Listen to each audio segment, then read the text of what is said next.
Bartow Show, your weekly voyage into Florida fishing. Presented by Hubbard's Marina. Hosted by Captain Mike Anderson and Captain Dylan Hubbard. Good morning, y'all. Captain Dylan Hubbard here at the Bartow Ford Real Animals Radio Show on News Radio 970 WFLA.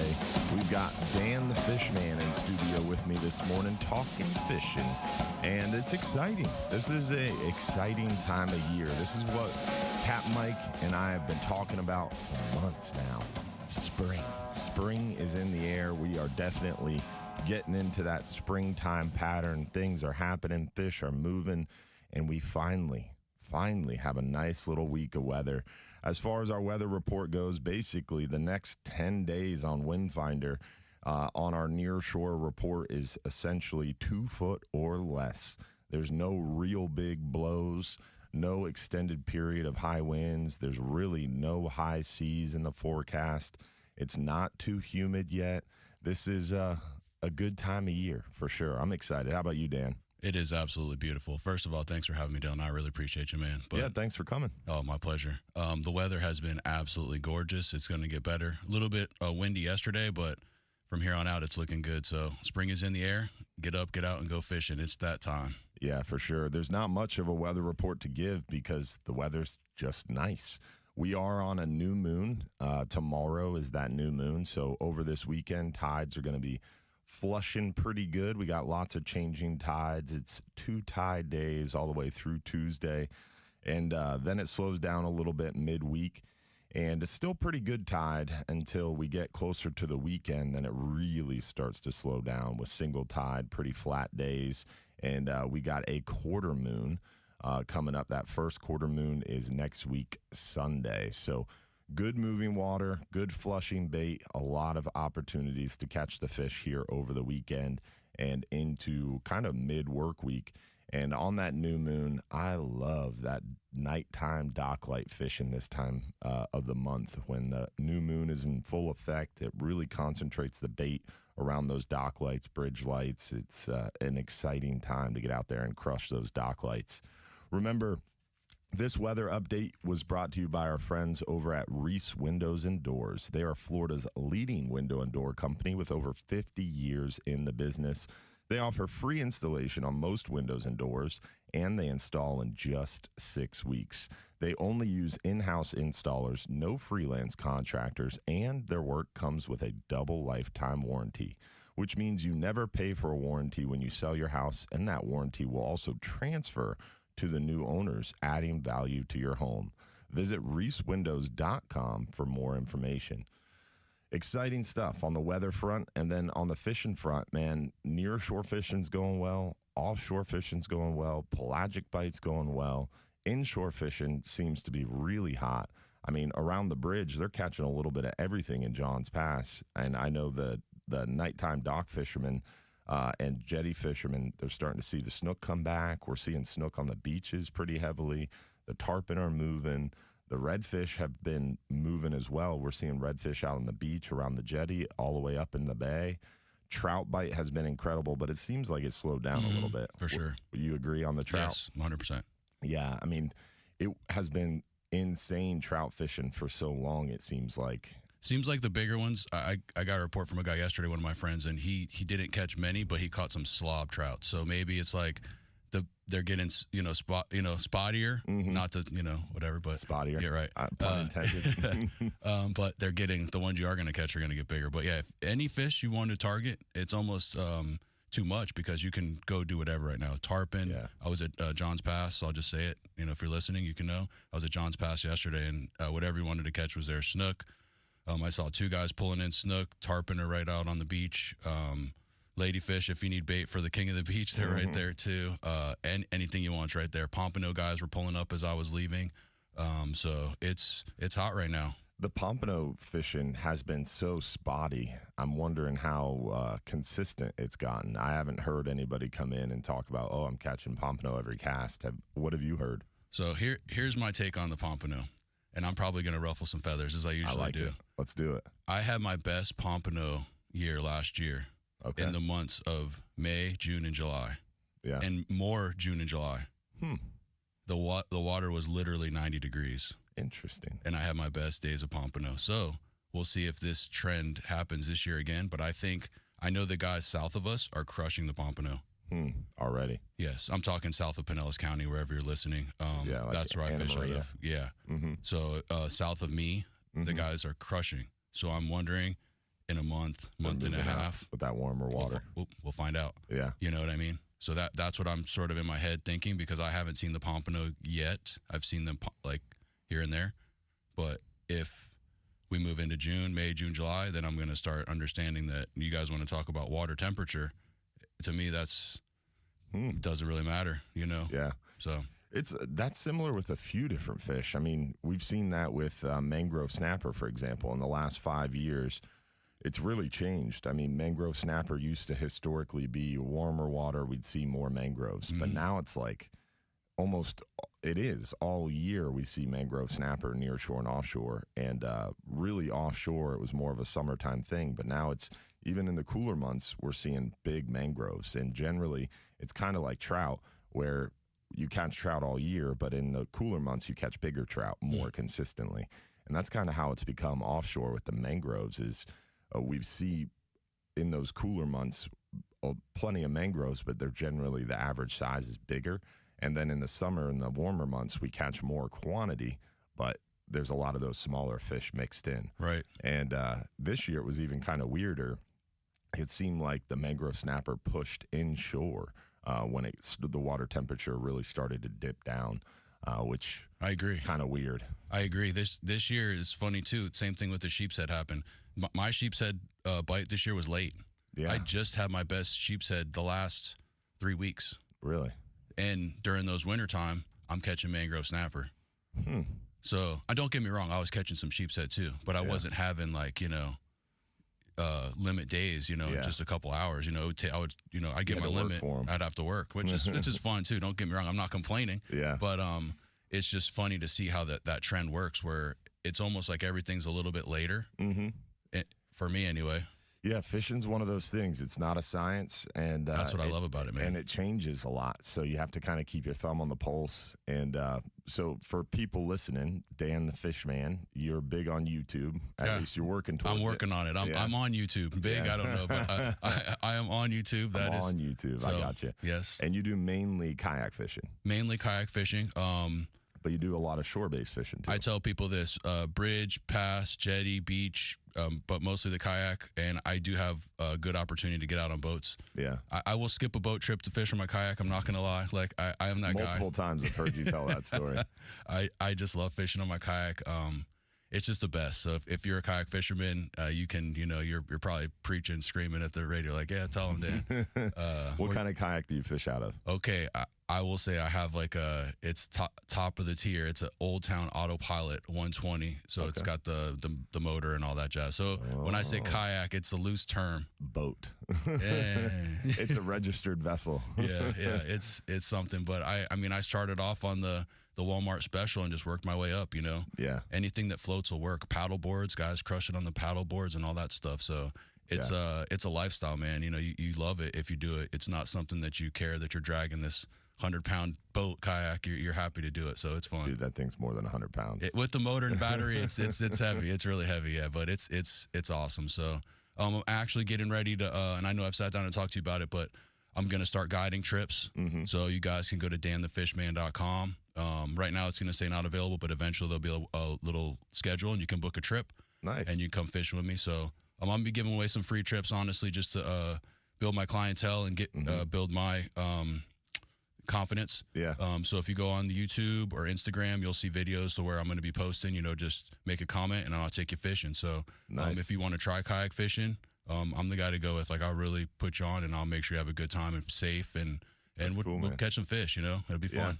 And you fish a lot, kind of more upper Bogaciga Bay, Johns Pass area. I call it the middle. I just call it the middle. I get to the outside, I get to the inside, but I like that middle area. All the fish move through there. Yeah. At any given time, I can go catch pompano, mackerel, redfish, snook, trout. They're all right there. So a little bit of everything. So, and it's easy to work there. Yeah. There's not a lot of guys that fish out of that area. So a lot of boat traffic on the weekend, so I fish during the week most of the time, which is nice. But it's great, man. Like I have an awesome wife who just supports my passion, and it's great. You know, Yeah. it's really cool. That's awesome, man. It is cool to have you in studio. A little different with the kayak vibes this morning, but inshore definitely is kind of your specialty For sure. And how long have you been fishing? Oh man, I started fishing when I was a kid. Yeah. I lived in, I grew up in Pinellas Park, so I started fishing with my brother. Born and raised. Yeah. Just lived here. My parents would drop me off at the pass on a Friday, and pick me up Saturday. And you know what I mean? Like, once my buddy, Greg, shout out to Greg Miller, once he got his first car, we would just live there, you know. Before on the south side when Gators was there, and they had the pavilion over there.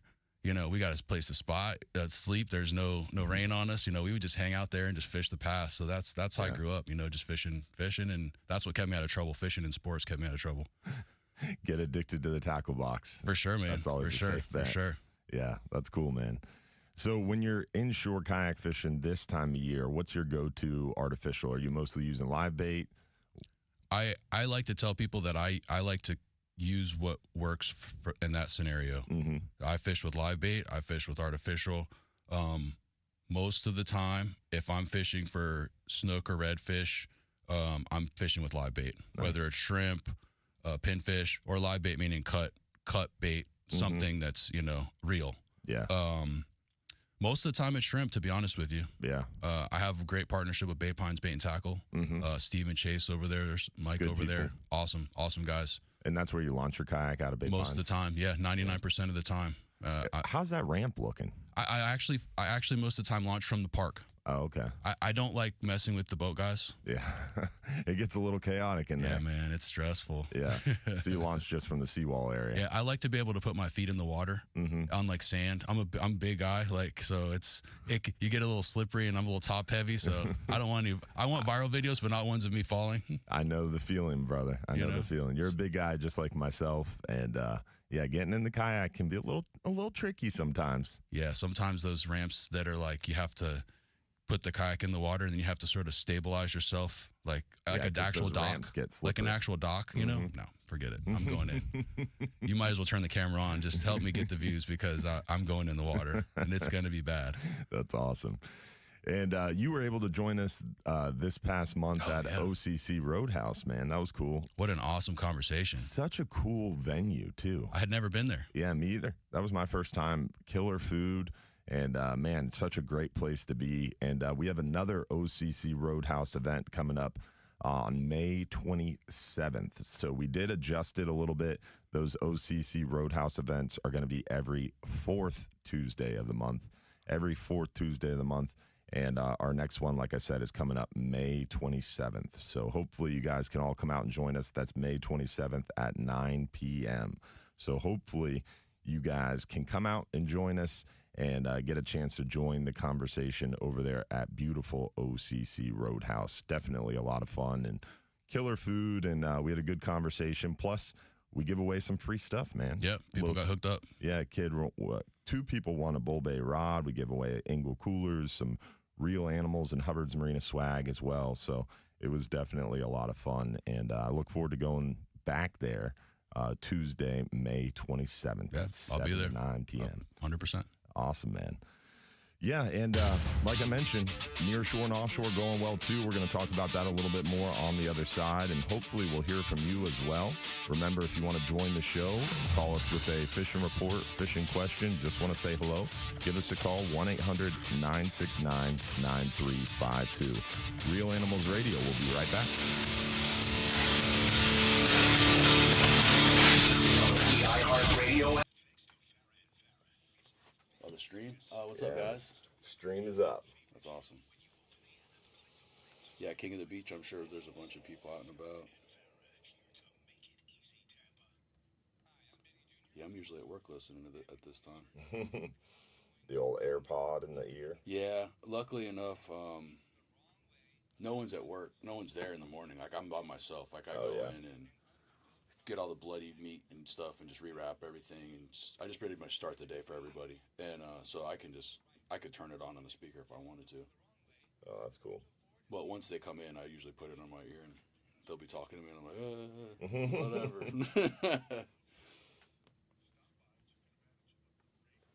I'd have a problem working in the meat cutting department, dude. Why is that? I'd be taking home meat every day. It's tough. Yeah. It's tough. Seeing all those great steaks. It's tough, man. I tell people this. I don't get a deal on price, but I definitely get some prime cuts. We take home some nice meat. It's fun. Yeah. Publix is just so expensive. I gotta admit, it's expensive, man. It's just I always just buy the deals, whatever's on sale. Mm-hmm. I go to Sam's Club a lot, and I'll get whole stuff and just cut it and cut it yourself because you know how to do. Right. That makes sense. Yeah, it's just I try to with the 3 kids and stuff. It's tough. Yeah. But I've tried them all. The lady who works at FWRI. Yeah, Brittany. That's Melissa's sister. Melissa's sister. Okay. Yep. Yeah. Yeah. Small world. Yeah, man. They're what an awesome family. Her parents are just the greatest, man. Brittany's in the age and growth lab, right? Yeah, I know she digs through the brain and gets the little otoliths. Yeah. Mm-hmm. Yeah, she's wild. Yeah, she's super nice. She knows her stuff. She knows her stuff for sure. We mention it all the time about trying to get out with them. I wouldn't mind doing that kind of stuff. Just videoing that, just pulling nets and seeing what's in them. That's cool. Yeah, have you been out with her before? No, I want to though. Yeah, you should. That'd be a cool YouTube video. I almost went. That'd be a YouTube video I'd watch for sure. I was at the boat ramp one day, and the guys were there, and I was like, "Oh, you guys are FWRI," and he's like, "How do you know that name?" Because usually everyone says FWC, and I told him, and he's like, "Where are you fishing?" And I was like, "I'm going over there." He's like, "Hey, go that way and go to this thing," and he hooked me up. Yeah. That's why you're always nice. It's nice to be nice. Yeah, it pays for sure. Catch more flies with honey for sure. Man.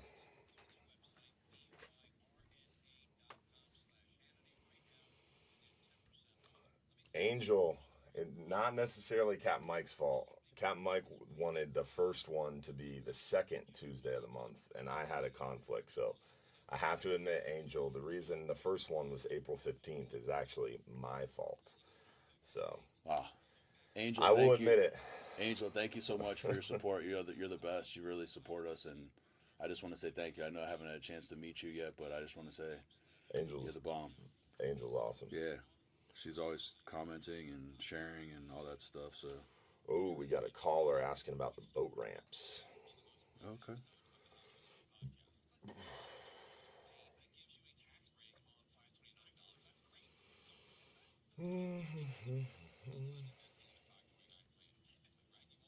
Morning, William Keene, Alejandro, Scott, Paul.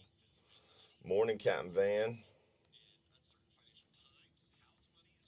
Van Hubbard, the legend. Mm-hmm. I met him at ICAST. He's staring at me. I'm just looking at him like, you're Van Hubbard. He's just like, what's wrong with this guy? Dude, this is us.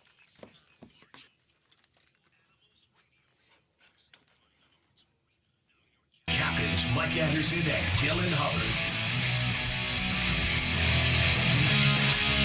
We're back, Bartow Ford, Real Animals Radio, talking fishing this morning. Myself, Captain Dylan Hubbard, and Dan the Fishman in studio this morning. And I want to give a shout out to our friends over at Affordable Roofing Systems. Whether you need a shingle, metal, tile, or a flat roof, our friends at Affordable Roofing Systems are your safest choice for repairs or replacements. With over 3 decades of roofing experience, let Affordable Roofing Systems guide you through this important process. They are defined by integrity, respect, and honesty, and they have a professional approach to doing business.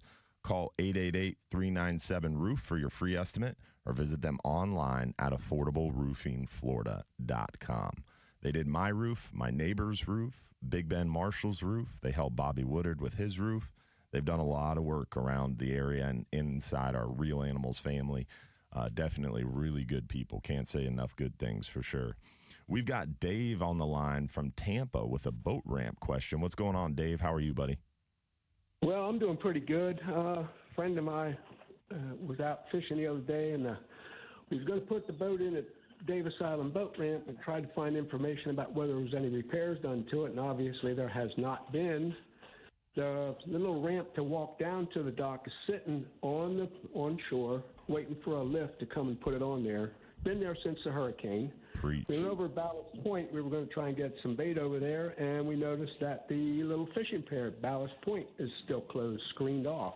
Yeah. What's going on with these places? They don't care about anybody fishing? Yeah, man, I feel your pain. The same problem is happening in Pinellas as well. The issue that I've ran into is, unfortunately, the FEMA process is not easy for anyone, right? And what I've discovered in Pinellas, now I'm not familiar with Ballast Point Pier or the Davis Island boat ramp, so I don't know if the exact same things hold true, but in Pinellas County, some of our bigger boat ramps like Fort DeSoto boat ramp, the Bay Pines boat ramp, some of these big boat ramps got a lot of damage and a lot of destruction, and it's the same situation you're describing, Dave, where the ramp's sitting there. All it needs to do is be craned on, and they can use it. At Fort DeSoto, there's actually one dock that's there. It just literally needs the connection from the seawall, which is sitting in the parking lot. And it's like, hey, we could fix this really easy. The challenge that they're running into, Dave, is what I've been told on our side, at least for Pinellas County, is these county boat ramps.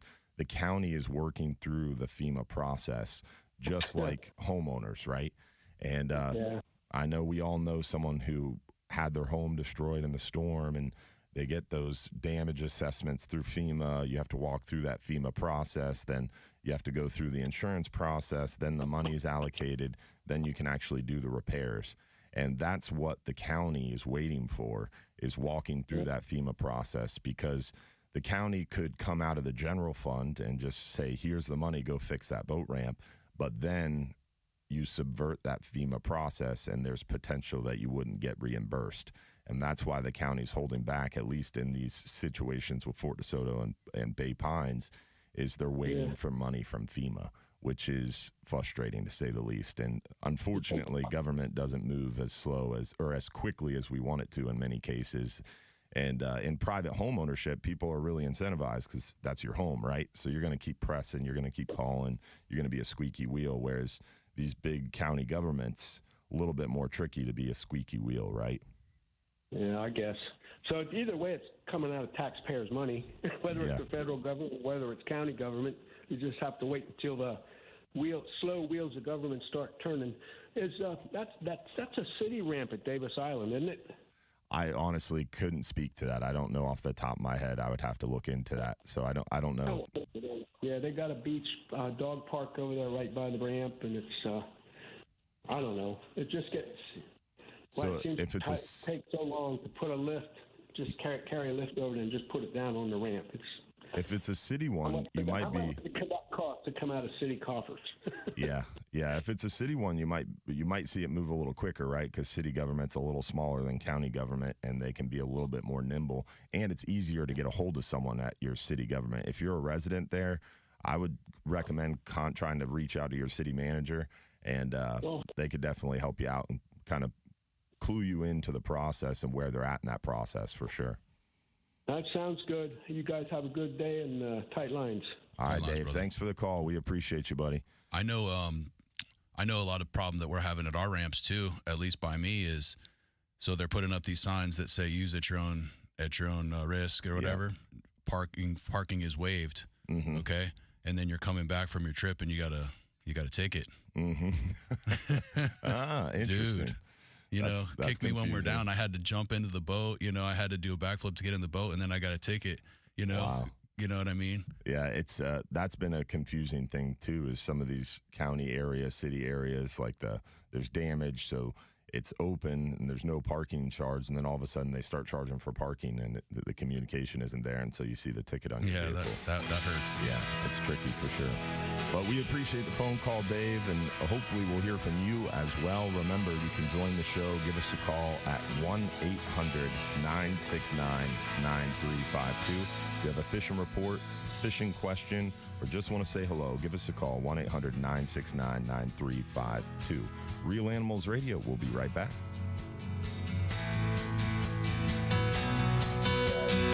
The process is not easy. I know Bay Pines, there's like a couple slats missing in one of them. Like there's one floating dock, I think, at Bay Pines. The rest of them still aren't up. By the time they get it up. That's a good point, though, that Dave made, is that it doesn't matter where it comes from. It's still taxpayer money, but it's whose taxpayers' money. Yeah. Well, and I didn't realize, and maybe State, federal, maybe you county. put me onto it, and it must have been you. When we were dealing with the whole jetty situation, when they busted up the jetty, and I don't know exactly who said it, but you were saying that they would hold that money and put it in their bank account and just get the interest off of it. And is that you? You must. Yeah, that was something else, but in relation to the beach. But yeah, so they get the funds from the FEMA. Yeah. Right. And then they hold it for 2 years because it's $2 million. What's interest on $2 million or $3 million or $4 million or $5 million? 3.5%. You know what I mean? Yes, please. So I'll take calls all day. Like, please call. I'm sitting on that. Yeah, right. So it could be a situation like that too. They got to play the game. Yeah, who knows? Paul Brown, you're asking about Bartow Ford fishing conversations. We're going to be back there soon. Bartow Ford is going through a little bit of a transition with the GM, and once they get all settled out, they're supposed to be coming up with another date. And I know Mike was just over there filming some content, talking to him, and he got a new truck from Bartow Ford. So he's definitely in talks with them, and hopefully we'll be back at Bartow Ford very soon. We plan to do the OCC Roadhouse conversation every fourth Tuesday of every month. And then we'll have that Bartow Ford one, I don't know, probably every second Tuesday. I'm not sure exactly how Mike will have it planned, but essentially that's kind of the idea, is we have one on both sides of the bay. So that way it can make it easy for you guys, depending on where you live, to still make it to a fishing conversation. Yeah, it's definitely tough. It's tough for me to get over there. Bartow is a long ride for guys like us in tough. Pinellas County, especially western Pinellas County.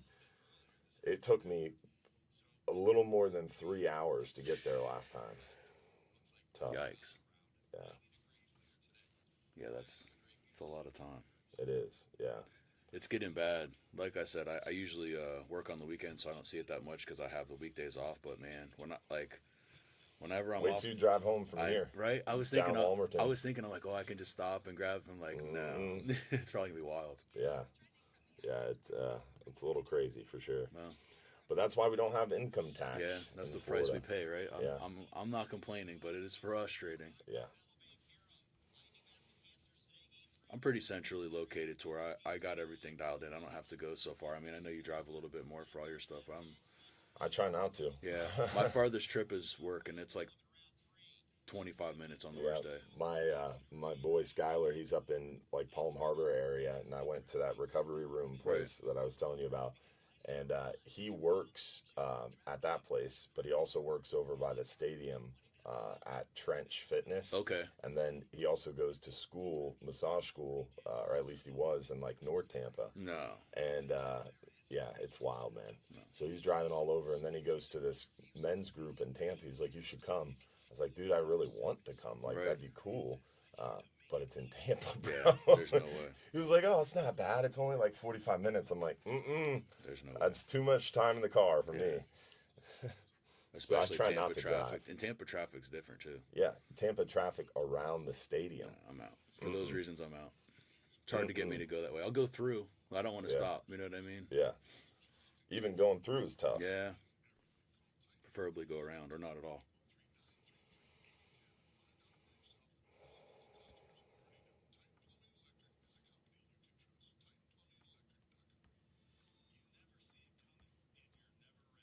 Yeah, you go around the stadium, it gets nasty. Well, I'm sure you see it at John's Pass. Yeah, traffic can get bad, but it's not too bad. Yeah, not horrible. By the time, I don't ever, like I said, I'm there during the week. I don't ever go that way during the weekends. Usually. Plus, I will never complain about traffic around John's Pass, buddy. Why's that? I love sitting in traffic around John's Pass. That's money. So that's money in the bank. Yeah, you're right. Talking about job security. Yeah. I hope the traffic's bad there all the time. Yeah.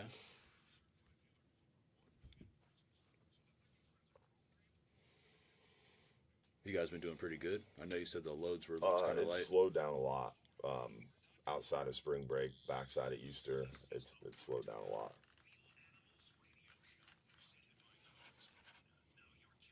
hosts, Mike Anderson and Dylan Hubbard. We're back. Bartow Ford Real Animals Radio, talking fishing this morning. Myself, Captain Dylan Hubbard, and Dan the Fishman in studio this morning joining me. Want to give a shout out to our friends over at Relentless Perpetual Edge Knives, the world's first self-sharpening knife that actually sharpens as it cuts. An ultra-hard carbide, never rust titanium blade with true grit glass reinforced ABS handle on a knife that is perfectly balanced and comes in 5 great models to choose from. Take the work out of filleting a pile of fish and get a Relentless knife today. Go to relentlessknivesusa.com to find out for yourself why this is the knife all the pros are talking about. We've got Donald from Lutz on the line coming up, and we also have TJ from Hudson as well. If you want to join the conversation, give us a call at 1-800-969-9352. We'll pop over to Donald from Lutz. What's going on, Donald? How are you, buddy? I'm doing awesome. Good morning, Dylan. Hey, Dan. Hey, Didn't brother. realize that you were a kayak angler. I've seen your name pop up a bunch. Yeah, fellow kayaker, cool. just like you, Donald. Yeah, man. I hear you on the show every week, man. I listen. So, hey, nice to meet you. And maybe one day we can get out there, brother. Absolutely. It sounds like a great plan. We got the Star coming up, and a couple of years ago, because it started in random drawing, I got the 4th place in the kayak division. Nice. And yeah, it's just a random drawing, so it's not, like you have to be out there and catch all the fish, blah blah blah. But I need that. That's the one that I would win, is a random drawing. Never catching all the fish. That's for sure. So yeah, it starts up. I'll be out there on the 24th. I've already got a game plan. So Hey, can I ask you a question? Can I ask you a question about the Star while I have you? absolutely. Awesome. I had a problem getting the ruler. Is that still a thing? Like, are they don't still think do the there's ruler? rulers Is this there a year. ruler anymore? No, not this year. Because I don't know, switched like, it up. okay, because I know that was I had like an issue where I couldn't even, I hate to I say know- that. I'm not trying to, I ended up getting one, but it was just a Yeah, I think. Mahoney's. Go ahead, Donald. I know Mahoney's had the rulers, and West Marine had the rulers. Yeah, we but had the rulers normally sent to us, and normally we get the rulers well before the tournament starts. But I believe, hopefully, Lisa will call in Yeah, she like she probably will. normally does during the star tournaments. But I believe this year there's something different that they send you or something. I should know. She's going to scold me when she calls in, but I Yeah. believe this year was something different. Besides, I'll be that. honest. I paid the money last year, and I didn't even really get to utilize. And I'm okay with it. Like, I was happy to do it, but I just didn't really get to fish it as much because I didn't have the ruler. And then by the time I got it, I was like, well, it's kind of a donation. I looked at it, Yeah. which is fine. But I just was curious because I know if he said he's fishing it, that he would know where I could grab one. Yeah, it kicks off what I in May, hear- right? Yeah, from what I hear, it's going to be like a token. Yeah. Like a poker chip. Perfect. And you're going to use your ruler, but the ruler that you use, they're going to have to probably certify it. If it's a winner, I'm not sure Okay. because it really doesn't go by inches. Unless it's it's over 18 for a redfish and over whatever the minimum for a snook. Because I don't know, I don't keep snook. I do catch some really nice snook in the kayak, and I've caught legal size snook, 33 inches and stuff. That's But, legal. Yeah. 28 to 33 is going to be your slot there. Knows it off Yeah. the top of his head. Nice. It's good to have you, Yeah, Dan. I love fishing like Arapika, Brasher Park area. Some nice kayak launches. We need to link And, up because I don't get that way, and you can come and visit me, and we can sort of Trade trade a it little out. Nice. Now, you're in Pinellas, right? Yeah, I fished right behind Hubbard's at John's Pass. I'm right there. Okay. So I've got I started a kayak club about a year and a half ago. It's called DOSU. It's Donald and whoever shows up. And our next outing is going to be May 31st at Fort DeSoto. Okay. Nice. And we meet up like 7 in the morning, come back about, like by 12:30, 12:45, 1 o'clock, whatever. And I grill for everybody. I do cheeseburgers and hot dogs with all the fixings.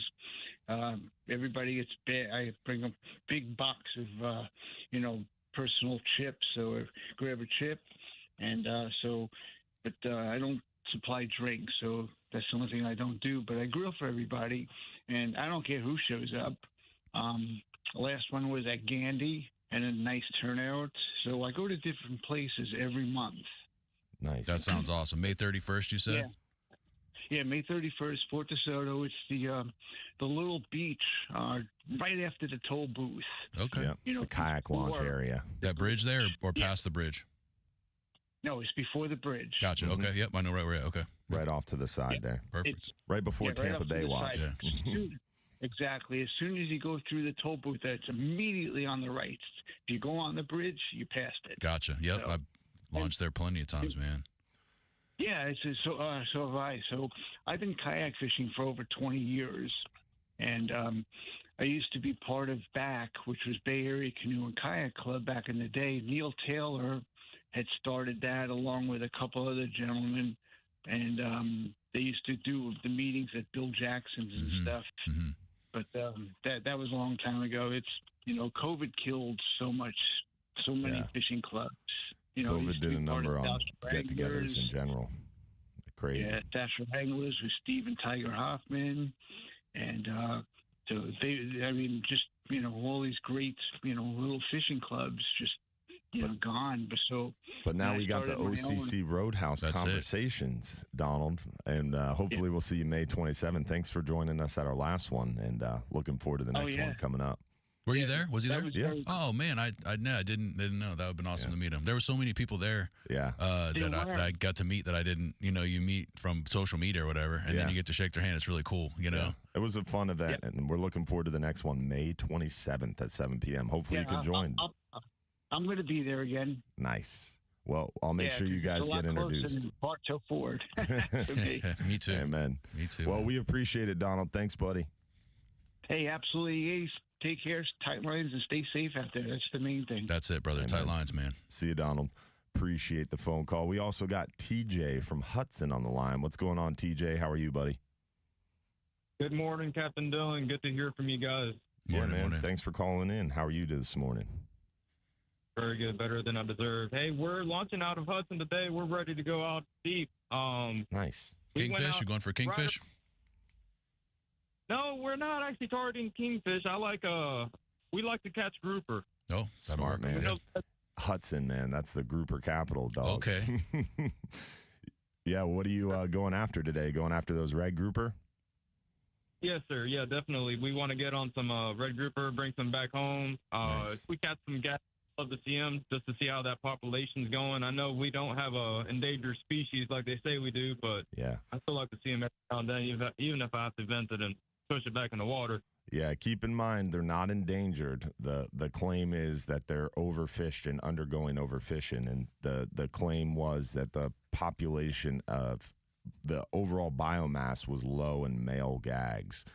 It was historically between like 18 to 30%, and most recently the research projects that were published were showing a population percentage as low as 2% in some areas for male gags.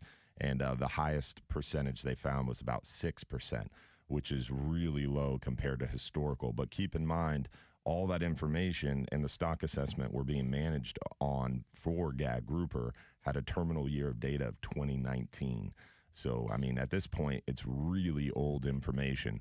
The positive news on gags, though, is next year they start a stock assessment on gag grouper, and that should be completed by 2027. So hopefully that new scientific information coming to light will show what the red grouper stock assessment just showed. And we just got about a doubling of the red grouper quota.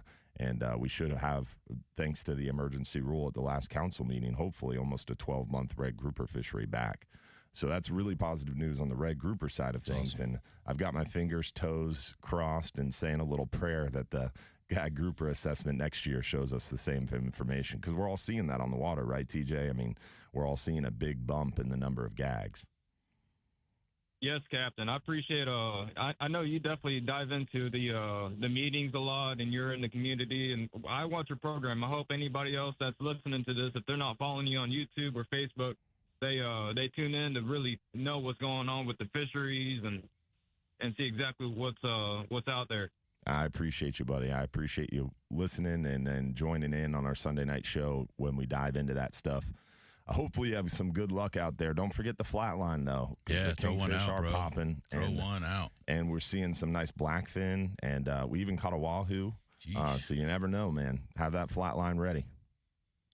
2 questions real quick before I let you go, if we got time. Yeah, go for it, buddy. How deep water should I? And I'm curious. I've never tried it, but I want to try that chicken rig. That YouTube video made. Oh, you did it. You're gonna get hung up on that. You did it. He's gonna send you to the wrong spot now. You should ask that. You should ask the red grouper Fred question first.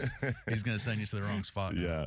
No. As far as the depth goes, TJ, the red grouper, we're catching them pretty good. I mean, even inside 100 foot. I mean, the 10-hour trips, we're seeing a few red grouper there, about 80 to 100 foot.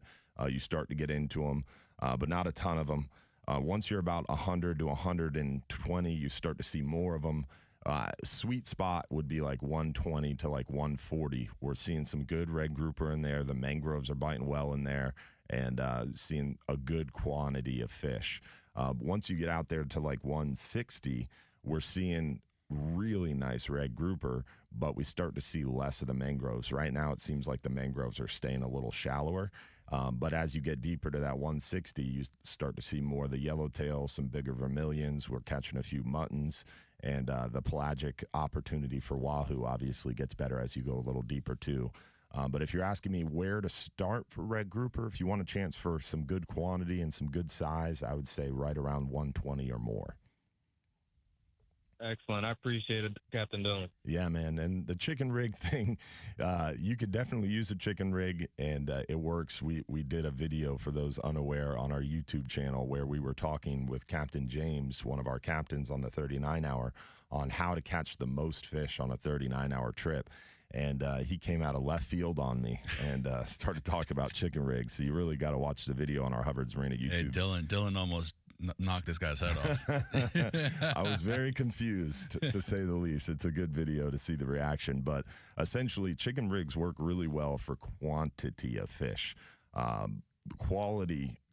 Catching consistent quality takes a little bit more of a finesse approach. And I equate it to like going to a restaurant, right? If you go out for a nice meal, that presentation on the plate looks really good. It's really appetizing, and it's more alluring. And if you want a big quality, smart fish that's been around the block once or twice, you got to have that good presentation. And a chicken rig is the Waffle House of presentation, man. You don't take a nice date to Waffle House, right?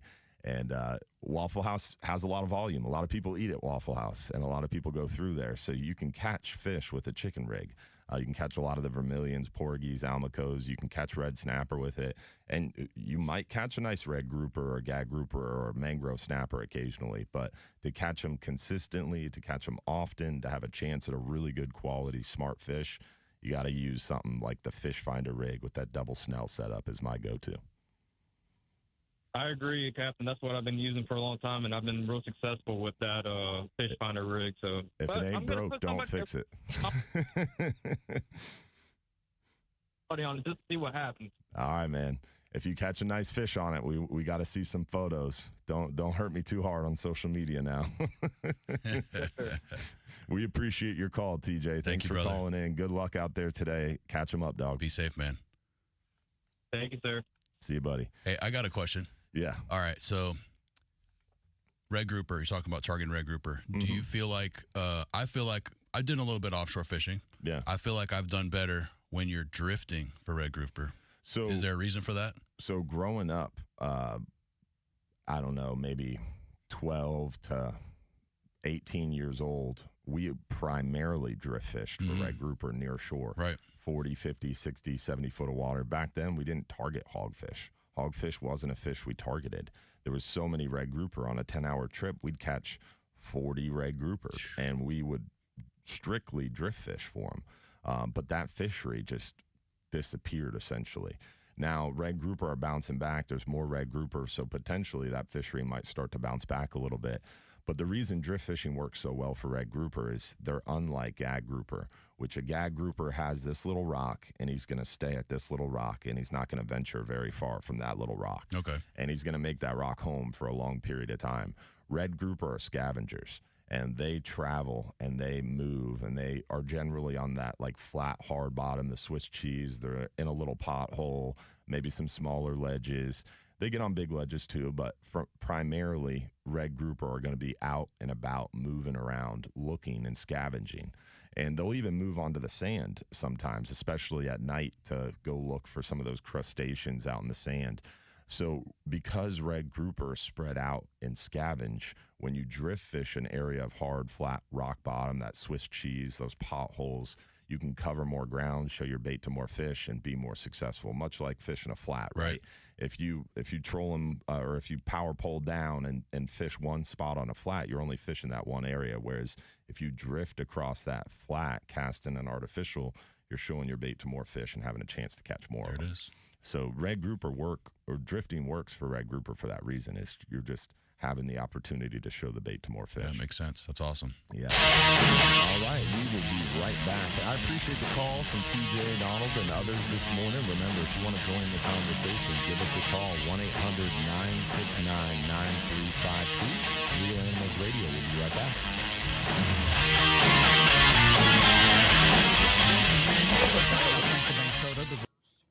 Time goes by fast. Oh, yeah, dude, it flies. Elijah said he loves the show. It's really good. That's awesome. Am I Elijah? Yeah, Melissa That's Steves. awesome.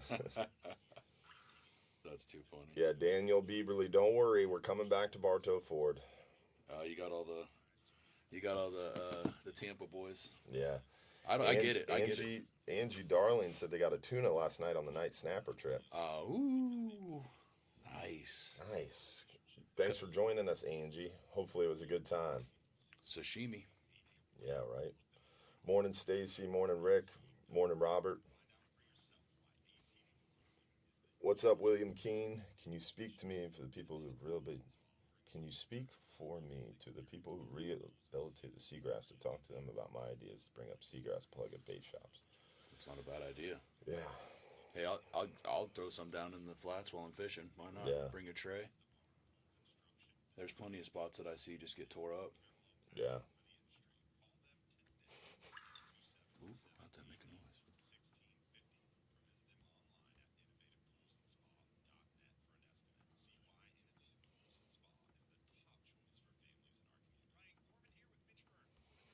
Yeah, the problem I see with the seagrass planting, William Keene brought up how, like, at bait shops, you could have seagrass, like, at the counter, and you could, when you buy your tackle, you could buy a couple seagrass plugs to plant while you're out fishing. Right.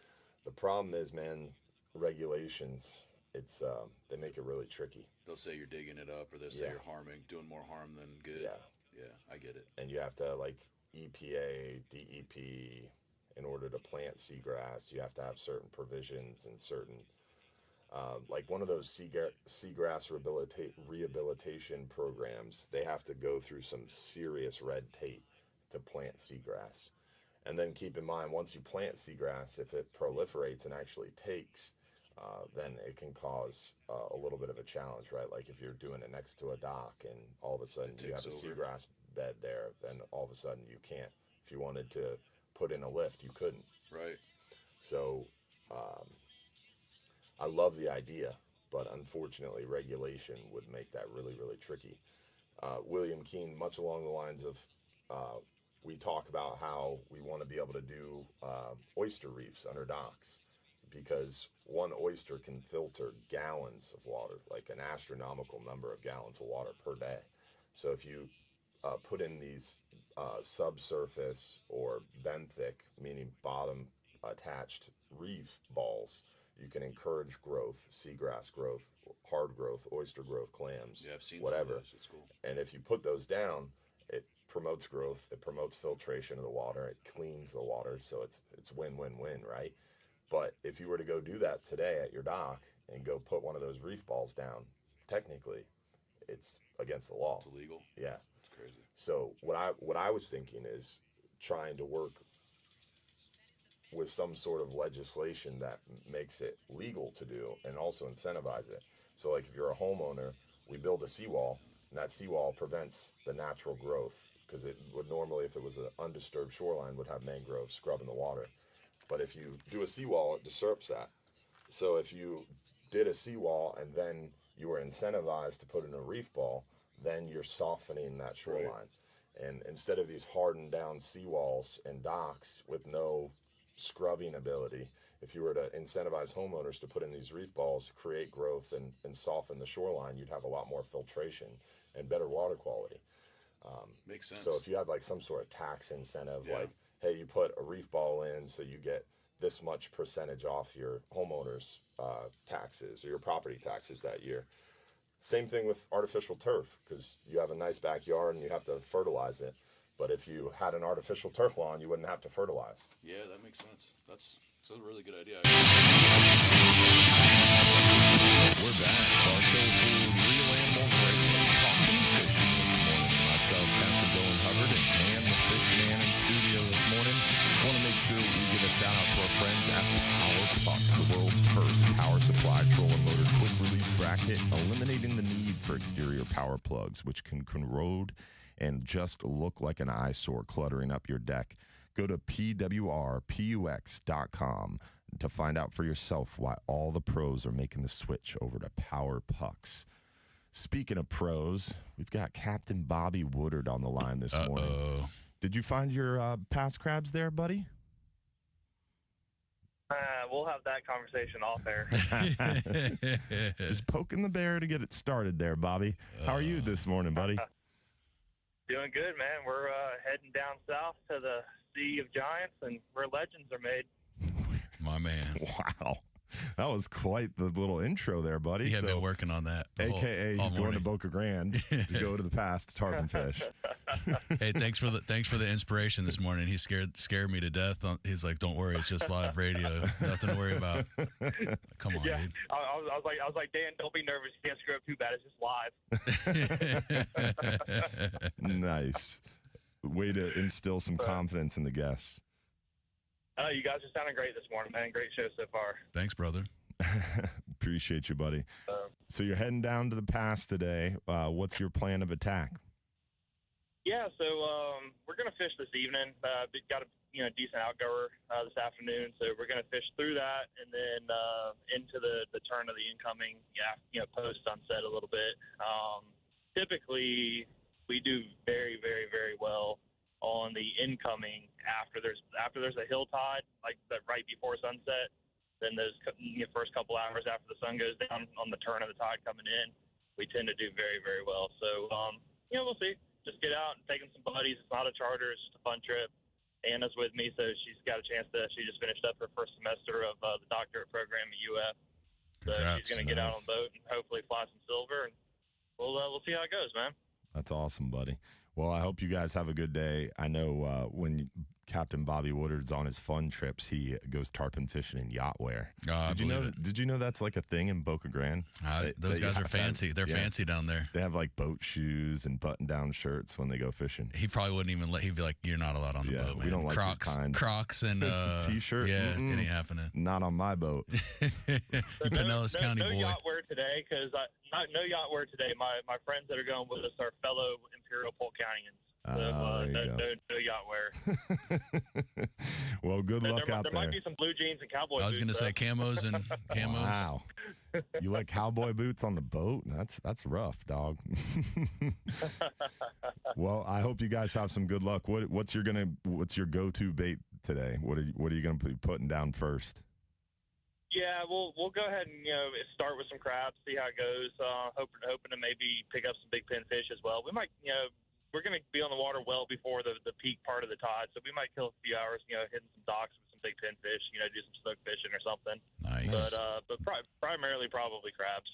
The snook are activated over Especially here, brother. On New Moon and Boca Grande, the snook fishing is great. I never fished down there. Maybe if I knew somebody who fished there, they could take me sometime. I was actually just thinking about that, Dan. We need to get you down here, man. Let's see what it's like. Well, hey, while we got you on there, just shout out the podcast, man. We got a big thing coming. You know what I mean?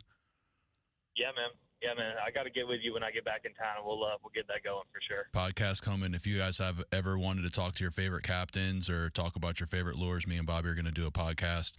It's going to be really cool. We're just going to let the captains talk and tell their story. We lose so many of these guys too early or when they're old and we never got a chance. So, amen.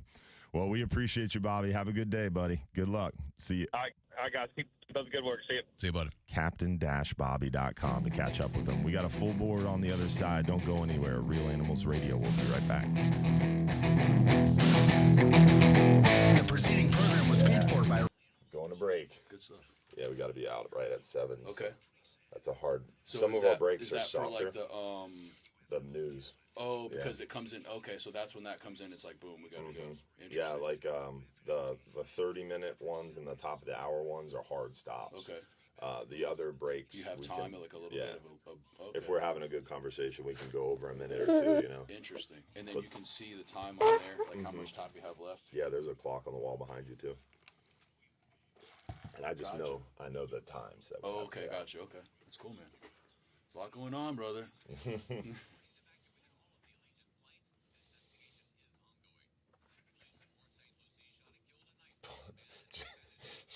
Jason said, Polk County, he's lucky to have shoes. Oh, no. That's awesome. Got him. Got him. Did him dirty.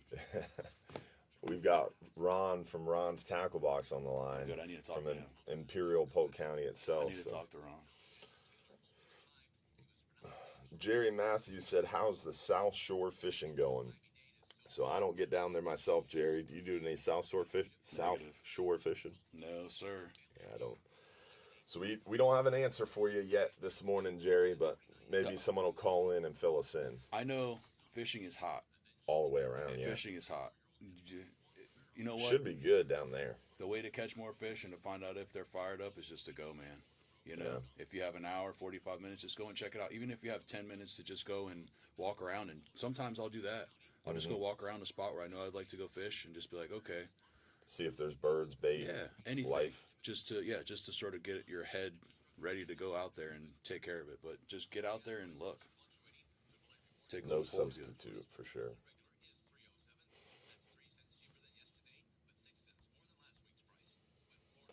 Brian Pugh said, don't go down there. There's no fish down there. Talking about Boca Grande. There it is. There's no fish in Boca Grande for sure.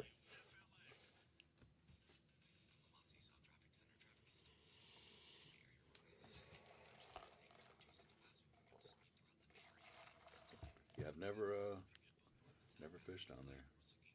Boca Grande is crazy. Yeah. We took a trip down there as a family, and we were on the big boat, and we anchored up inside the pass, and we're just chilling there. And I took the little skiff around, and it had a 2-stroke old engine on it, no trolling motor, no power pole, nothing, and just like a total crappy setup, an inflatable little rib, basically, like a dinghy.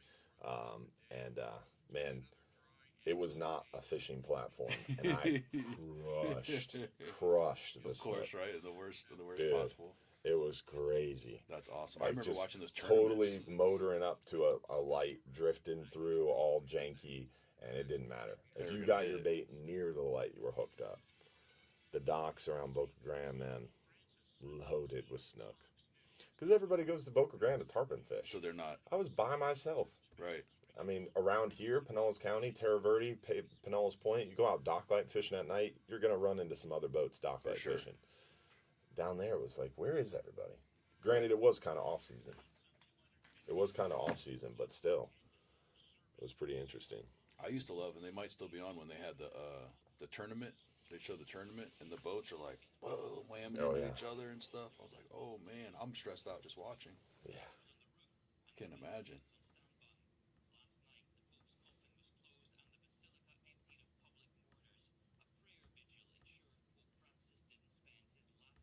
They're still going on about this, man. Mm-hmm.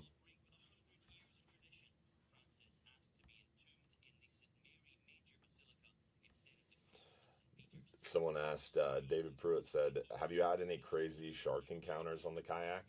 I haven't had any crazy shark encounters. I've had more crazy manatee encounters than shark encounters. Oh, really? Yeah, I don't care. I don't care for manatees. They just get in that shallow water and they go crazy. Yeah, when you get up on them on the kayak. They will absolutely destroy you. Yeah. You know, it's scary. It'll lift you out of the water. The Abyss batteries. Yeah. The guy was in here and he went paddleboarding around Lake Seminole. Oh. And he told the story about getting into a manatee group by accident. Dude, and they went nuts. And he said he's never been so scared in his life. When I say it, people are like laughing. And he was in the military, in combat. I'm more scared of manatees than I am of sharks. Yeah. Because you get a 1,000-pound animal swinging at you, you know, and that's muscle. You think it's fat. That's muscle in there. Yeah. You know? Crazy. Yeah, no crazy shark stuff. Not yet. Not yet. I'm hoping for it. I hope one takes me out. Take my leg. As long as the camera's running. As long as it's for YouTube and I get them views. I'll get a metal one. I'll be faster and stronger. Take that sucker. You heard it here first. Yeah. Saw an alligator in Johns Pass, like really close to the pass, a big one. Yeah. I thought it was a log. After it rains really hard, there's definitely some alligators around. It was a big boy. That concerned me. Oh, that's cool. Is that on your tablet? Mm-hmm. That's wild. That's neat.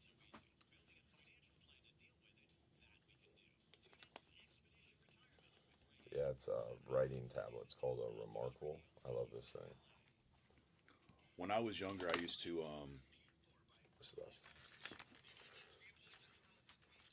we used to take it out on the beach and go for sharks. So I've caught some big sharks in the kayak before. What? Heart Media Incorporated. Welcome to the Bartow Ford Real Animals Radio Show, your weekly voyage into Florida fishing. Presented by Hubbard's Marina, hosted by Captain Mike Anderson and Captain Dylan Hubbard. We're back, Bartow for Real Animals Radio, talking fishing this morning. Myself, Captain Dylan Hubbard. We've got Dan the Fishman in studio with us this morning as well. And we want to give a shout out to our friends over at Affordable Roofing Systems. Whether you need a shingle, metal, tile, or a flat roof, our friends at Affordable Roofing Systems are your safest choice for repairs or replacements. With over 3 decades of roofing experience, let Affordable Roofing Systems guide you through this important process. They are defined by integrity, respect, and honesty, and they have a professional approach to doing business. Call 888-397-ROOF for your free estimate or visit them online at affordableroofingflorida.com.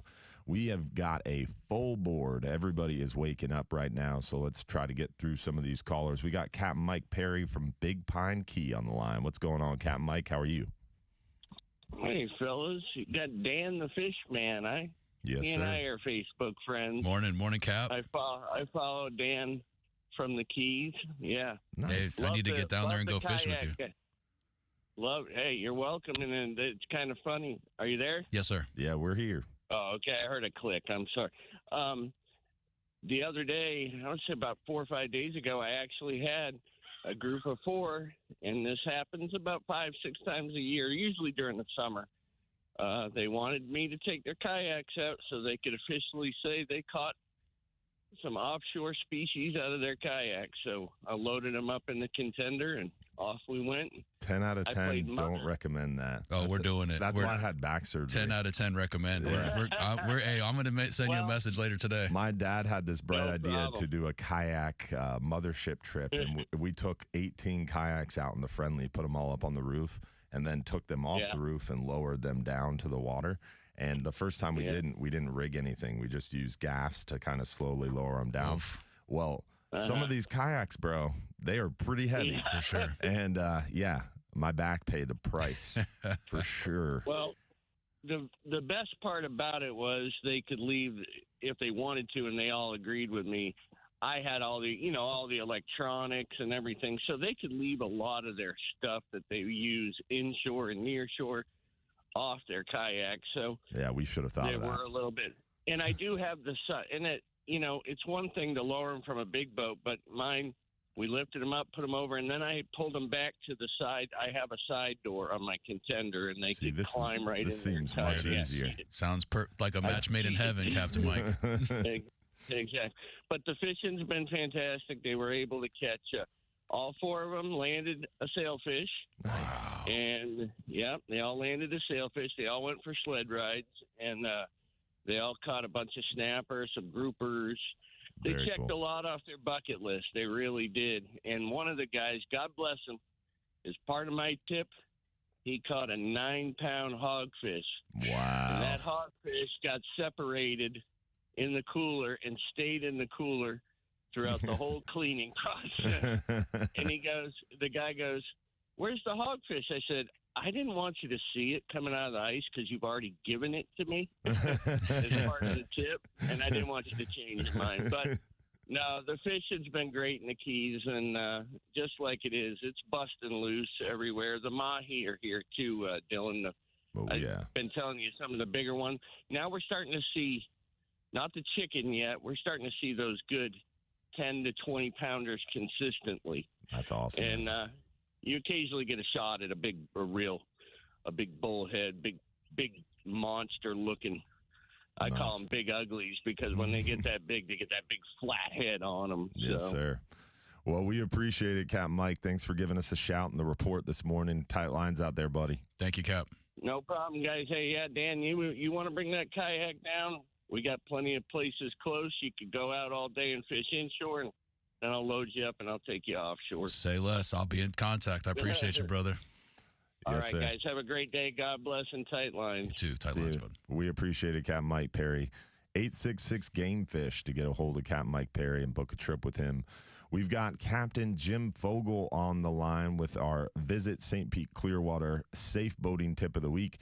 Then we got Captain Justin Moore from Anna Maria, Ron from Ron's Tackle Box, Tim Duncan from the Fisherman's Hut, and Andrea from 6a-8a Florida Stars. So we got a full board here. What's going on, Captain Jim? How are you, buddy? Hey, good morning, Captain Dan and Captain Dylan. Morning, Yes, sir. sir. Good show. Yeah, sounding good. Hey, I got a couple things I want to run through this morning. First of all, don't go out with an unlicensed captain. Amen. Mm-hmm. You're in jeopardy if you do that. Not always, but you certainly could be. Most of the time, they don't have insurance, and there's some reason they're not registered usually. If they are registered, they should also have a letter or card or something showing they're with a drug consortium. That's Yes, sir. part of the whole thing. They can't have one or the other. They got to have both. Another little quickie tip here is do not leave the helm of your boat when that engine is running. Mm-hmm. That can be considered careless driving, and it could be very dangerous. So don't do that. You know how often when people on a boat, somebody walks past a throttle and accidentally bumps it. You guys with flying bridges don't have that trouble too much, but the guys with the smaller boats, it's frequent, and it's very, very dangerous. So don't leave that helm with the key still on. Turn it off. Yep. Also, make sure your vessel is registered properly. If you're concerned about the lettering of the FL number, look it up in the Florida book. It's very precise in the FWC boat regs as to how you should have that spaced, and so that it's visible when somebody passes you or comes towards your boat. They should be able to see that. It should be in contrasting colors. It should be the appropriate 4 inches high, and it should be spaced appropriately also. I like how this morning you're just going through the list of charges that Captain Brockhorner got and just telling the tips as how to avoid it. I'm seeing through this, buddy. He figured it out. He's like, what? Sounds familiar. You guys are quick. I don't care what, Captain. I don't care what Mahoney says. You guys are quick. Yeah. And one thing I wanted to add, you mentioned you have to have the captain's license and you have to have the drug consortium card, but you actually have to have them on your person too. When you're on a charter, when you're running a trip, a captain has to have his credentials on board, and he's supposed to have proof that he's in a drug consortium on board. So as a customer, you can ask for that stuff if you'd like. Yes. Yes, sir. I got a question for you. Do your homework. Go ahead. Yeah, Dan. Let's just say, and I'm no snitch, but what if you thought someone was running a illegal charter? How would you go about handling that? Because I'm not a captain. I'm not going to pretend to be. I can fish off my kayak. I can fish off a beach, but I'm not a captain. So if I were to know someone were running illegal charters, what would be your recommendation? I would drop a dime on the FWC.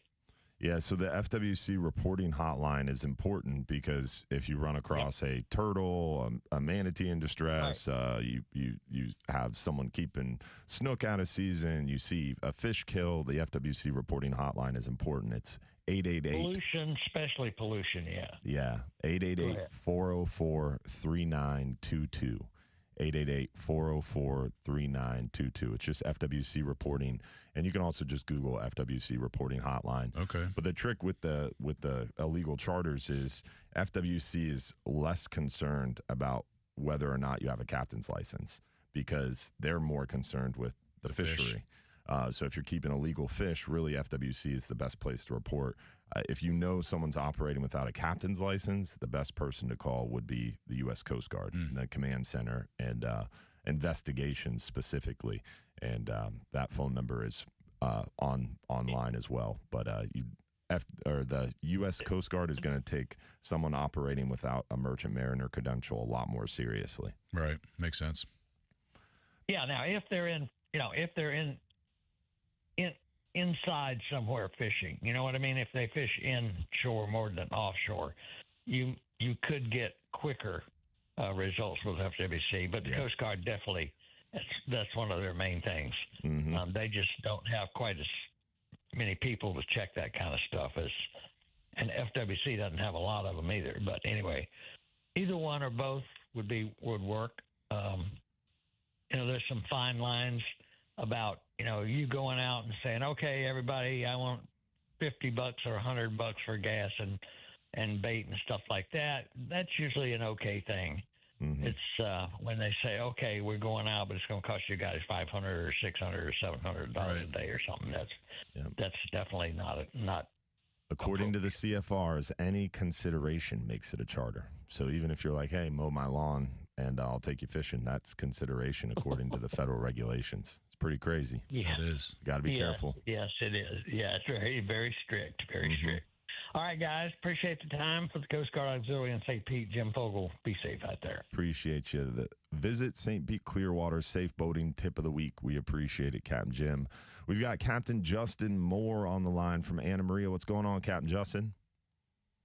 Good morning, Dan. Good morning, Dylan. Beautiful morning. And I believe today's King of the Beach. Am I correct? Yes, sir. It is. King of the Beach is today. And the wind is not blowing. Couldn't you believe it? It's hard to believe, but it is a spring King of the Beach where it's not blowing 25 knots, and it's a good, beautiful day to go fishing for sure. Weigh-in starts at 4 p.m., I believe, at Rock Park in Madeira Beach. So it's going to be a good time, a great event. There's a ton of stuff going on down there. So they were fired off with the kids fishing tournament last night, and I saw a bunch of pictures and stuff. So what's going on down there in Anna Maria, buddy? I was hearing yesterday Ed was all pumped up to do some pompano some permit fishing with you, and had to cancel off. He was a little heartbroken.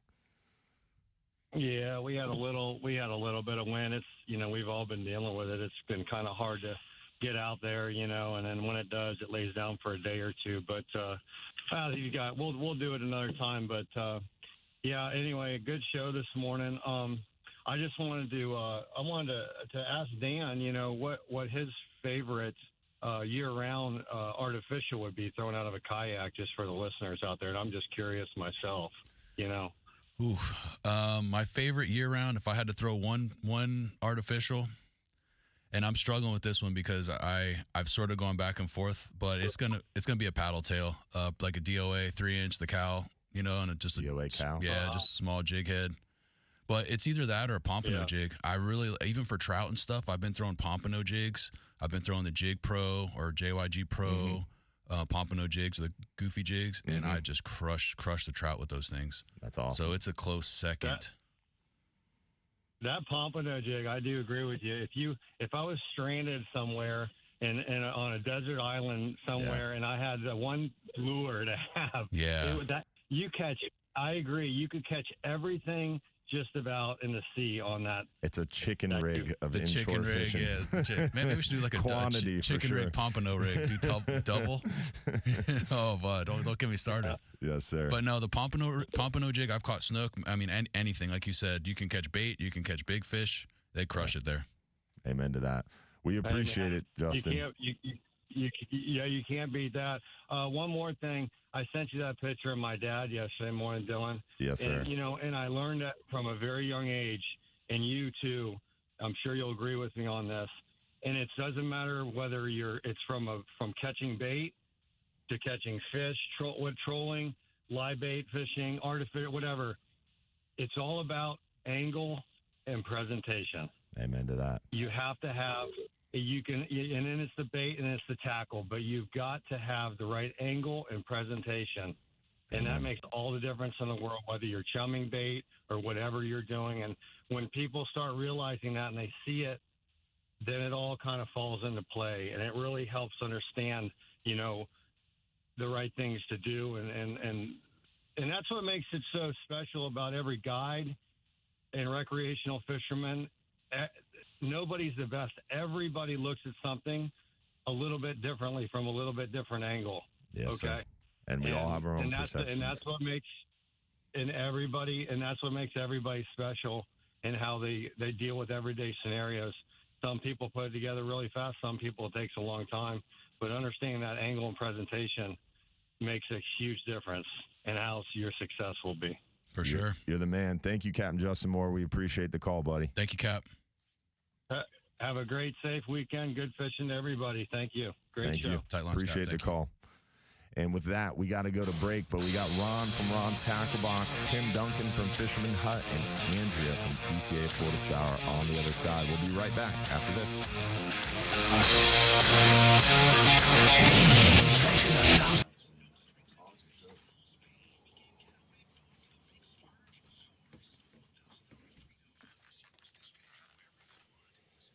Sorry for going long there, but had to get Justin in.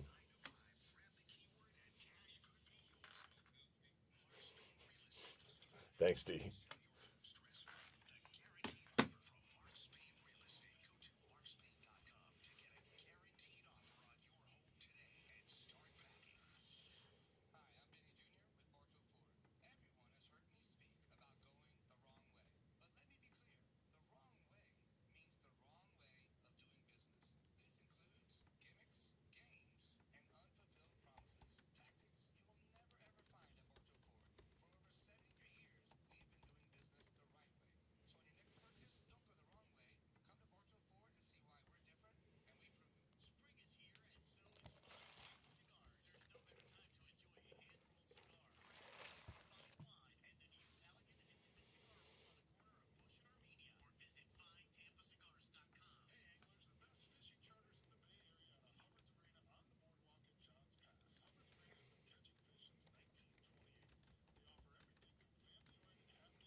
Work today or you off? Working right now, dog. Yeah, dude. Well, you're the big dog, the big cheese. Never ending. Yeah, I'm sure when you're the boss, you're always working. Paid the cost to be the boss. Small business, man. If you're not working, someone's passing you. I know that, man. I understand. Big business too. You think these guys at Publix stop? Yeah, exactly. They never stop. I talked to the CEO, and he told me, he's just like, we got him up against the corner stand. What do we do? Mm-hmm. I looked at him, and I was like, put our foot on the throat. Mm-hmm. Damn right, son. Mm-hmm. Like, he was pumped. Like, he wasn't joking. Like, they don't lose it, you know? It's a different mentality, for sure. They don't lose it, so don't stop. That's what's going to make you good. you know.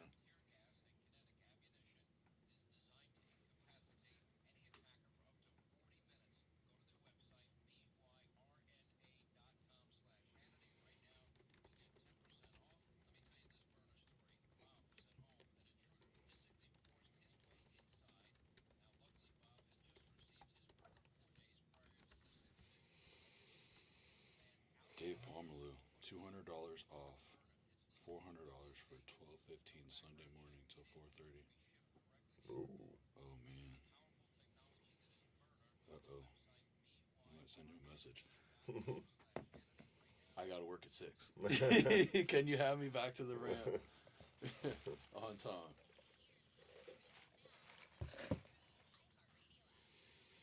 I'll join, but we got to get a little early. I need to start just dropping my kayak in those early mornings right there in the pass and just fish the docks. Yeah. I'll smoke it. I just would rather have those are the one times when I'd rather have somebody with me just in case something were to happen. You know what I mean? Yeah.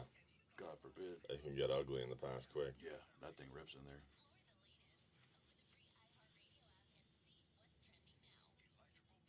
But the pass right now, that new moon, I bet it's fired up. Dude, they were, like I said, I walked up and they were, one dude was bowed up, the other dude was okay.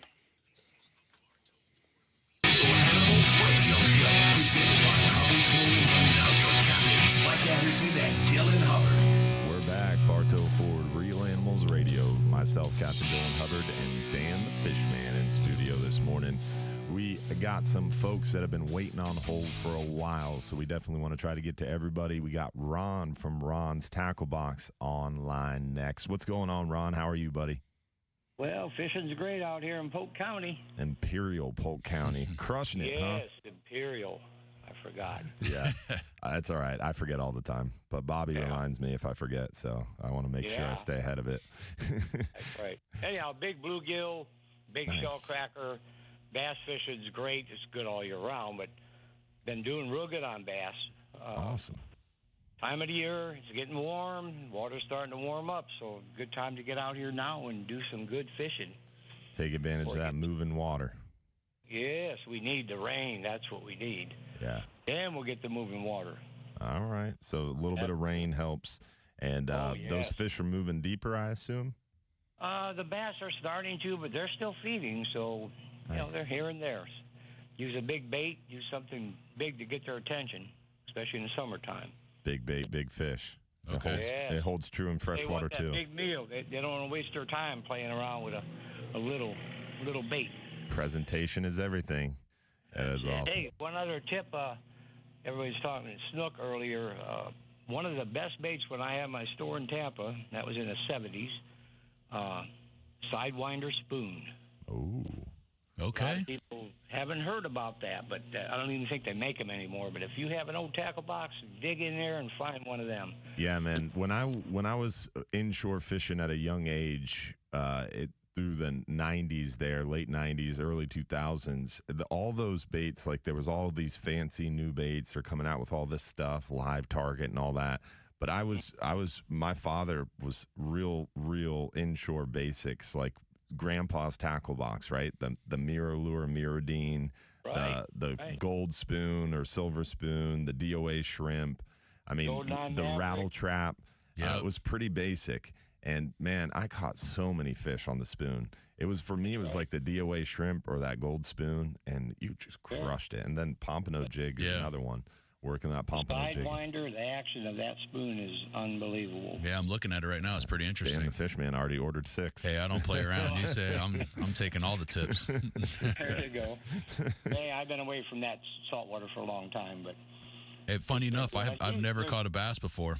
Oh, really? Well, never. Oh, dude, it's fun. I live right behind Lake Seminole. Yeah, I've never fished for bass myself until I went to college at UCF, and I was landlocked for so long. I was starting to have withdrawals, right? And I got linked up with some buddies, and they were into freshwater fishing, so they taught me the bass game. Absolutely. Man, the bass act just like a snook do. They act just like a snook. So you're just fishing it? Am I fishing the edges, like the lily pads and stuff like that? Mm-hmm. Just throwing something and just working it back. They hang out there, yes, but as it gets hotter, they go a little deeper. So the last time I went bass fishing, because I did try, I looked over and there was a big alligator, and I was like, no, thank you, and I left. True story. They're hungry too. Yeah.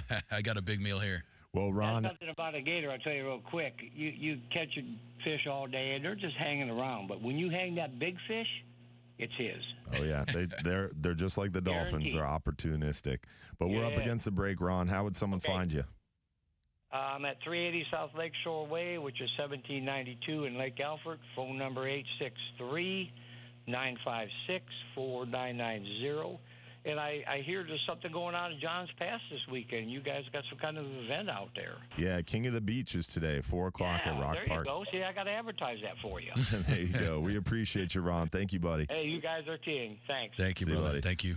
Real Animals Radio will be right back after this with Tim from Fisherman's Hut. Don't go anywhere.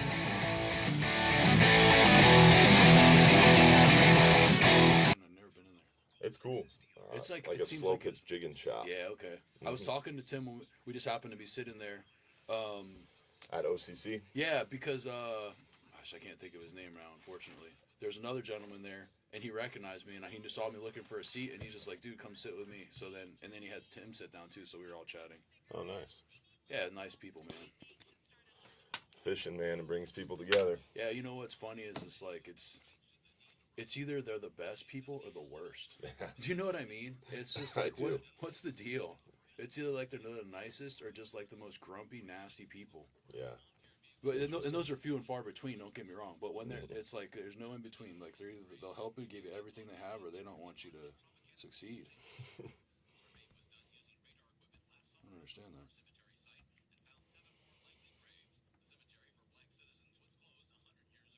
Alligator Lake and Safety Harbor. Donald says he kayak fishes for bass. Alligator Lake, Donald. Dan's out. For those reasons, I'm out. Bro. Hey, but for what it's worth, it would take a big one. I'm not going out without a fight. But when they hit you with the death roll, I mean, it looks like they'll take a leg clean off. Yeah. I'm pretty at peace with sharks, but the whole alligator situation, they freak me out a little bit more. Here's my thing. But apparently, alligators are a little bit like more timid, right, of humans. It's not like I don't know. That's what I've heard. But I used to play golf like a lot. Like I like fishing. Like I was like into golf, and I used to deal with this guy, and he used to dive lakes, dive the ponds for golf balls. Dutton does that. I will never. Yeah. No. He told me so many. He's like, yeah, they're just try to hold on to your leg. I'm like, what? He's like, yeah, I thought my buddy was just like playing with me, and he was just like, I reached down and it was all scaly. I was like, oh my gosh. He's so many stories like that. This old dude would tell me, so I don't mess with gators. He said they're curious. That's what he kept telling me. They're just curious. There's like a nibble. No thanks, buddy. Yeah, I could walk to Lake Seminole, and I don't. Yeah, no, bass fishing's fun, and it's easy from the perspective that like there's so many lakes around, right? Right. And you just pull up with your truck and Just hop go for out, and it's a lot like inshore fishing a shoreline, right? You see that one tree on the corner of the lake that's overhanging with some roots in the water. That's where the bass is. Right. And especially in the cooler months when they're bedding, because you can get out there with polarized lenses, and if the lake is a little clear at all, you can see the beds. Right. And literally, you could throw a stick with a hook on it, and because they're just whatever killing stuff. disturbs the bed, they're gonna hit it. So like when they're bedded down in the cooler months, dude, it's easy. Anybody could do it. Once it starts warming up, it gets a little bit more tricky, but the guys that I know who do it, like I know this one dude, Chris, and every day he's on his lunch break, he's on his this break, and he's just holding them up. I'm like, what is going on here, man? The thing about freshwater fishing, though, is like you know what you're going to catch, right? Yes. You go to target a bass, you're going to catch bass. For sure. I don't know. So man, it gets a little boring, in my opinion. But you're using lighter tackle, and you catch like a 4-pound fish on 8-pound test. It's fun. I wouldn't mind getting into like those crappie, get like a meat haul and do like that. Sounds like fun, just like crappie fishing and stuff. But I guess if like, there's a mud lake over here and I could drive 2 more minutes and I could be in the Gulf, I'm like, well, there's really not even close to a question. Like I'm just gonna go drive for 5 minutes and be in the saltwater. Yeah, right. So I'm lucky enough to be able to do that. But my parents had a house on a lake in Inverness, like a weekend house. to Salapopka, and we would drive from here 2 hours and go stay there, and I would sit in my room, or I would go on the boat. We'd do like wakeboarding and kneeboarding and stuff, and then I'd come home and go fish. I never fished the lake ever. Funny.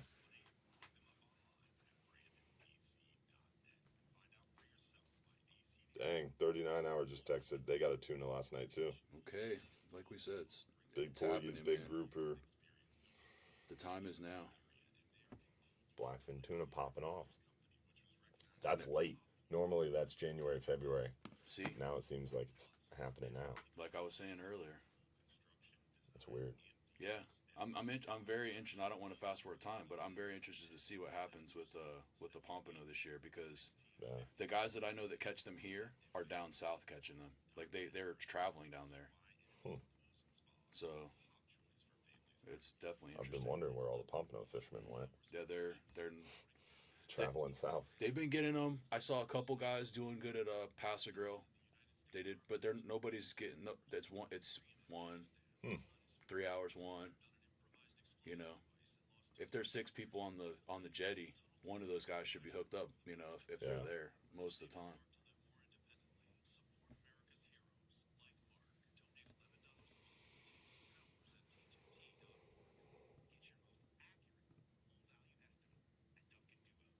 And I was catching some slobs last year in June too. I mean, big boys. Nice. Now your captains, Mike Anderson and Dylan Hubbard. We're back. Bartow Ford Real Animals Radio, talking fishing this morning. Myself, Captain Dylan Hubbard, and Bam, the fish man in studio this morning.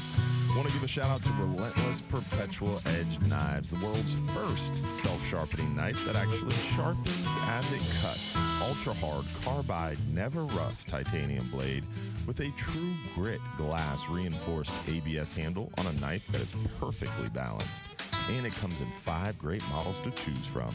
Take the work out of filleting a pile of fish today and get a Relentless knife. Go to relentlessknivesusa.com to find out for yourself why this is a knife all the pros are talking about. We've got Tim Duncan from the Fisherman's Hut on the line. What's going on, Tim? How are you, buddy? Good morning, guys. I'm doing great. How are you guys doing? Doing good, man. Sorry for the long hold this morning. Everybody jumped on at the same time there, buddy. So appreciate you weathering the storm for us and hanging on. What's going on with you? Worth every second, guys. Dan, just wanted to say thanks, man. Thanks for coming on. It's been a great segment so far. Great seeing you at the OCC. Looking forward to the next one. Nice. Thank you, brother. It was really nice to meet you, man. Thank you for your time, and it's a great conversation. Absolutely.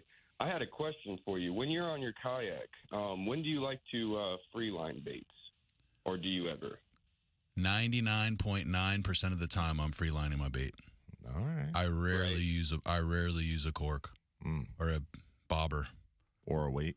Weight. Are you actively fishing it, or do you have one off the back? No, I'm actively fishing it. It's funny. I sort of was explaining it to someone the other day. I will use a live bait almost like it's a paddle tail. I'll find a mangrove line and I'll drift it and I'll just throw it, move, and just keep it moving with the current. Find the fish, spot. That's why you like live shrimp, because they can survive that. Spot lock. Yeah. And then once I know where they're at, I go. I don't really use a weight unless I'm fishing a bridge or some sort of structure that I need to keep it around. But most of the time, I want that bait floating in the water naturally, and I feel like a bobber for me disrupts it. Right, I got you. And Dylan, I got a couple listeners listening on this morning. They're starting to get into the evolution of party boat fishermen. A couple gentlemen I took out on a 10-hour. They're getting ready to step up in the next game. And they had a couple of questions for me, and I thought, that's a good question. They're wondering how to maximize, their time out there on the water, and they were really interested in trolling, deep dropping. Now, these guys are starting to invest more money. They started out with spinning gear, like most fishermen do out on their boat. Yeah. Now they're going towards the conventional. They're looking to spend a little bit of money, but not break the bank. For trolling or deep drop, would you recommend using the same outfit? Is there a pole you would recommend for trolling? Do you like them stiffer, heavier, softer tip, taller? For me, trolling is kind of like a bycatch for us, right? We don't go trolling, so I don't necessarily get too hung up on my trolling tackle. A lot of times, for me personally, my trolling rod is also my big amberjack, big gag grouper rod. It's just a 9/0 with a beefed up drag system and 80-pound or 100-pound test, and I'll throw a plug on there if we're out there in the blue water trolling between spots. You can get a little bit more intensive with the trolling rod, the bent butt. You can get the roller guides. But I always tell people I try to minimize what I'm bringing, right? And if you keep it simple and just use that big amberjack setup or big gag setup, then once you're done trolling, you cut that trolling plug off. You put on an 8 or a 10-ounce egg sinker and throw on a swivel and a 4 or 5 foot, 100-pound leader and a 10, 12-aught hook, and you're ready to gag fish or amberjack fish with that big 9/0 setup. But I mean, if you want to get a good quality trolling setup, those 2-speed internationals, those TLDs, there's some really nice. Like we sell the Shimano TLD 50 2-speed in our shop. It's $399. It doesn't break the bank, and it's a good trolling setup. And you can also use that for bottom fishing too, for big amberjacks or gags. For deep dropping, I mean, it depends on what you mean by deep dropping. But if you're fishing over 400 foot of water, then typically it goes to the electric reel setups, and the Daiwa Tanacom is a really good kind of affordable entry-level setup. Okay, cool. So would you recommend those bull bay rods you have in store for just your basic trips? Yeah, the bull bay setups, the Fletcher's custom rods, we have 2 different lines of custom rods in our shop at Hubbard's Marina for our style of offshore fishing, and they were built to our kind of customized standards, which I learned from my dad, and we've perfected over time. I like a little bit bigger foregrip, so that way if you're getting dogged by a big grouper, you can drop it to the rail. Yep. And I'm a bigger, taller guy, so I like a little longer grip behind the reel, so you can get that reel away from your body a little bit more, giving you more leverage when you're dogging a big grouper or a big snapper. You'll need it too on those Hubbards. On those 39s, I've got put to the rail before. It'll For humble sure. you quick. Hey, I had that thing between my legs. I'm not gonna lie. Someone's out there like I seen them. Yeah. So I mean, the rods we have in our shop work really well to definitely get dialed in, but there's a ton of different rods out there on the market, and even Bull Bay has some production models that work well too. So it kind of comes down to personal preference. But as far as rod is concerned, you want to always remember that your biggest investment should be your rod. A lot of people will buy these $800 2-speed reels and then throw it on a $200 rod. It's like, dude, your rod is what feels the bite. Tiger. Yeah, your rod is what stays connected to the fish. Your rod is what fights the fish. So your biggest investment should be your rod, which is tricky sometimes with the price of reels nowadays. Yeah. It's hard to find a rod that's a bigger investment than your reel. But you shouldn't skimp when you're going to the rod, is what I'm saying. Absolutely. Hey, Tim, I got you real quick, brother. Let's do a 10-hour at Hubbard's, man. You've been going out. I haven't been out in a little bit, so it's time. I'd like to get out there with you. So hit me up. We can link up and make some videos. You're speaking my language, buddy. That's something we can line up. No problem. Right on, man. Sounds good. Would you get jiggy with it, right? Oh, yeah. Yeah, some micro jigging. That's my mainstay. I'm in. Yep. Show me the way. I'll have to get you a little.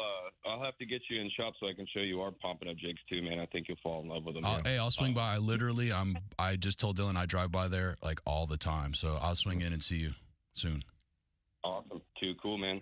And Dylan, can I throw one more quick question in there for you? Yeah, we got one quick second. What's up?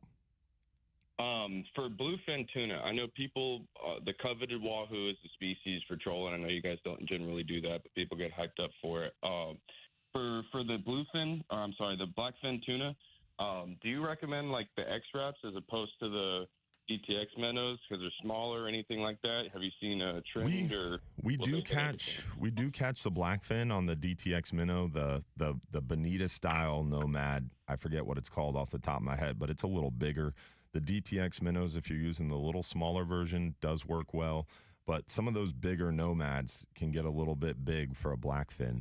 I like that Rapala X-Wrap. It's the right size. The Magnum 30, even the Magnum 40 is still a blackfin killer. But once you get into those bigger nomads, I think you kind of price out some of those smaller blackfins into biting those big 9, 10, 12-inch baits, you know. But we do catch them. So I would say if I was going to target a blackfin, I would say a Rapala X-Rat Magnum 30 would probably be my go-to. But they don't hold up very well. You catch a fish or two, and you got to toss that lure away and use a different one because they get beat up pretty good. Right. I gotcha. Yes, okay. sir. Cool, guys. Appreciate you, Tim. Yep, absolutely. Come on down to the Fisherman's Hut when you got time, Dan. Anybody else you're welcome to, too. We're open till 3 today, closed on Sundays, open every other day. So thank you guys for your time. All right, Tim. Absolutely, we appreciate brother. you. Thank you. Thanks for holding on. Always a pleasure to chat with our buddy Tim. We've got Andrea from 6a-8a Florida Star, who's also been on hold way too long. We appreciate you hanging on there, Andrea. How are you this morning? Hello. Hey, no problem. Have to share wonderful news about stars, so holding is what we do. Well, we appreciate it. We had a conversation earlier. This year, 6a-8a Florida Star is not a ruler thing, huh? It's a little like poker chip or something you get. That's right. This year, we have made it simpler for the anglers. You will use your own measuring device, and it is a star identifier.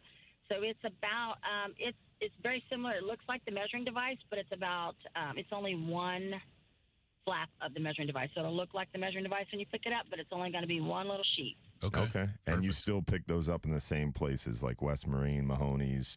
Hopefully we'll get some more this year at Hubbard's. It'll be the same kind of thing, right?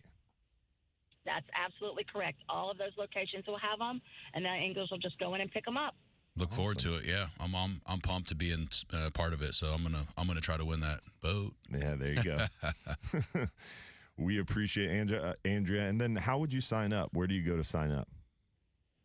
You would go to www.ccafloridaflstar.com, or you can call us at 844-387-7827, and we can get you registered on the phone. And that kicks off right now, Memorial Day, right? It does kick off on Memorial Day. Right now, if you get registered, you have 2 entries into our boat raffle that we have going on. It's a triple header, so we have 3 boats up for raffle with Star. And if you get registered right now, you get 2 entries. That drops off April 30th. So you guys get registered early. 4 days left to get in early and get double tickets to the old boat raffle, huh? I'm in. That's right. That's it. Signing up when I leave here. Definitely worth signing up early. And there's a ton of categories, inshore, offshore. They used to have a trash division. Yeah. You just fill a bucket. Yeah, I don't know if they still do. We still have that trash division. We sure do. We have 9 different divisions. So we added an extra division this year. So we have your inshore, we have your offshore, we have your trash. We still have the youth scholarships where we give away those $100,000 every year. Wow. And we have added a lot of spots division. So this year, that's our new division. So the anglers with the most spots on their redfish, we have 6 prizes to give out. So we have 6 winners for that. All right, so I have a question for you from the stream here. Someone's asking on the live stream, when will the devices be available? The measuring devices. The devices will, May 17th. You'll be able to pick up your devices May 17th at all locations. All right, so tournament kicks off Memorial Day. You want to sign up before April 30th to get double entry into the raffle for a boat. And those devices you can pick up May 17th. Beautiful. We appreciate it, Andrea. Yeah, thank you for calling and clearing that up. Thank you so much. You're welcome. Rock. Guys, have a great weekend. You too. All right, thank you. We appreciate it. Always a pleasure to hear from our 6a-8a Florida Star folks, and looking forward to a great summer of fishing for sure. There's so much coming up. Yeah, it's exciting. It's going to be good. From here on out, it's firing off. So yeah, whatever you want to do, you can do it. Yeah, we got Andy from Tampa and Captain William Keene as well. We got a short segment. We're going to try to get to both of you guys on the other side. Thank you for hanging in there. Real Animals Radio will be right back. Listening on the iHeartRadio app. Thanks to Farrah and Farrah, it's never been easier to send your opinions directly to your favorite show. When you open the app, click the red talkback microphone and hit send. Farrah and Farrah, here to make it easy, Tampa. If you want your windows there in weeks, pick up the phone and just search Reese. Protect your home now with factory direct custom made impact windows from Reese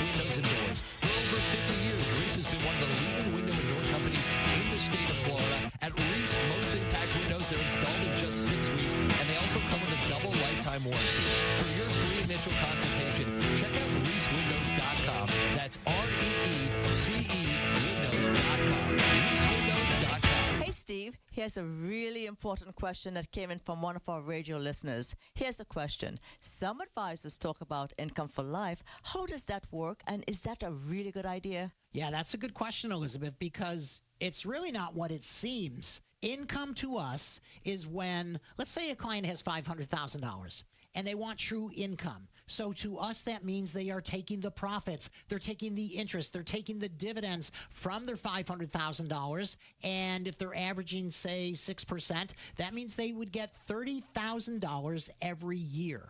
So this income for life option is found mostly in fixed and variable annuities. You know, Steve, most companies charge a fee for this benefit. So explain this to our investors. Well, the first thing is, in today's interest rate environment, you cannot lock in at 6% for the rest of your life. But there are companies... My bad. Oh, when you can hear Thank you, Scott. Yeah, that always gets me too. I'm like, turn it off. So I was saying, Frank Malinsky asked about the Ghost Trap Rodeo, and Oceanade 360 is the group that does the Ghost Trap Rodeo. I popped the link into the chat for you, Frank. Ghost Trap Rodeo is pretty awesome. Marine Debris, they have a Marine Debris tournament too. Oceanade360.org. Check them out. I did pretty good. I only forgot once today. Yeah, hey guys, give him a little bit of break. There's a lot going on in here, trust me. Yeah.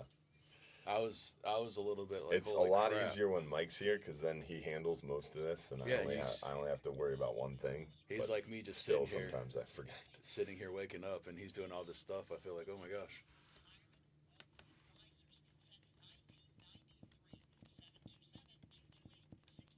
Anybody on the stream fishing the King of the Beach? I doubt it. Most of the people that are fishing They've King been of the out Beach there. are probably already out there, out of cell range. Hopefully they're tight. But some people fish the bay. Hey, I know. And They a lot of times they want it in the bay. That Suncoast. A lot of times it's rough and you have to fish the bay. But They want it in the bay, like right in the bay. yeah. But today, with it being so nice, I bet a lot of people are running out. Yeah, So it'll be interesting if the big fish comes out of the bay again.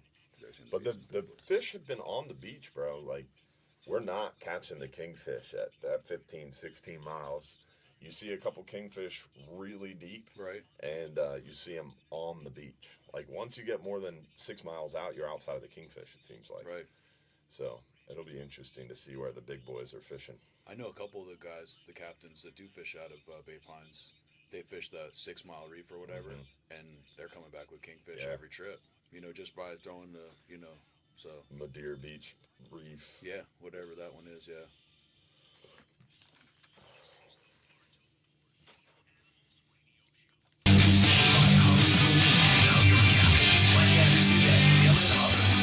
All right, we're back. Captain Dylan Hubbard here at the Bartow Ford Real Animals radio show on News Radio 970 WFLA. Got Dan the Fishman in studio as well.